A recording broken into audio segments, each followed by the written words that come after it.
Many of you will know who Valour Canada is. However, for those who don't, let me tell you a bit. So our goal is to educate Canadians with a focus on youth about Canada's military history and heritage. We're a not-for-profit charity, and we believe that it's important for future generations to know about those who went before us and fought for the Canadian values around the world. We do this in a number of ways. Probably the one we do the most is an in-museum character-based program that runs in military museums and schools across the country. It's obviously on hold a little right now due to COVID. However, the education team is keen to get this going again in the fall.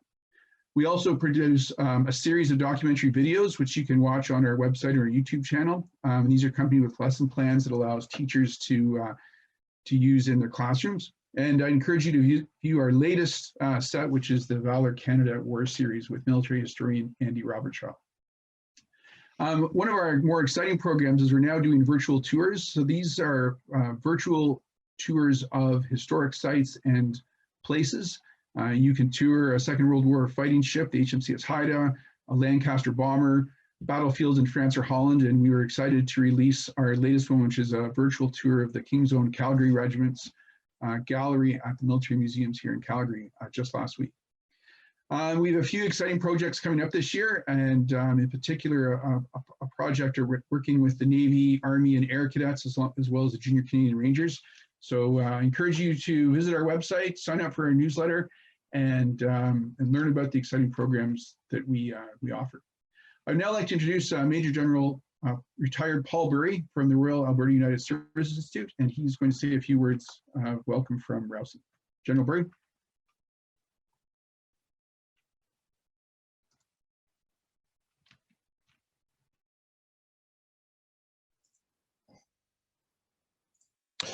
Yeah, thanks very much, Peter. Good evening, everybody. It's with great pleasure that the Royal Alberta United Services Institute co-hosts tonight's presentations. Events such as this are part of the Institute's mandate, which is to encourage and promote the arts, sciences, and literature related to Canada's defense and security community. Now, the Institute began as the Alberta Military Institute in May 1920, and I believe that a number of the members during those initial years would have been heavily engaged during the battle that we're discussing tonight. It has been said that Canada came of age as a country during those brutal and violent days in April 1917.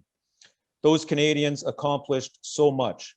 The planning and preparations for the battle were extensive and brought together for the first time the 4 divisions of the Canadian Corps to fight as one formation. The battle helped to create a new and stronger sense of national identity and in our country, and it propelled Canada's military into an independent armed force. We also learned a number of really valuable lessons, which continue to be reinforced with Canadian forces at present. Things like extensive preparation of the battlefield, timely rehearsals, working in an all-arms environment, and ensuring coordination with our allies, and that's just to name a few. The Royal Alberta United Services Institute works to ensure the lessons learned from historic battles such as Vimy Ridge continue to be studied and made available to audiences all around the world. And we look forward to hearing tonight's speakers and of the hard-won lessons from the battle which will be discussed. I think we're all anxious to listen to this or get into the speakers tonight. So Peter, I'll sum up there and turn it over back to you. Thanks very much. Thank you very much, General Burry. Okay, so we're off to the main event. Tomorrow is the 104th anniversary of the historic attack by the Canadian Corps on Vimy Ridge. This evening, we'd like to take a look a bit deeper into the events of that day.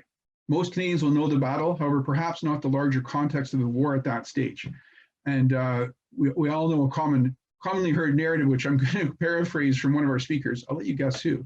But you do hear endlessly that the French and the British tried to take Vimy and failed. And voila, an army of lumberjacks shedding the yoke of colonialism did it in one day.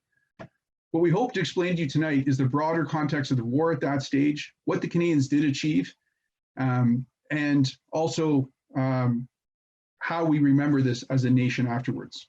So we've got 3 great speakers to talk about that.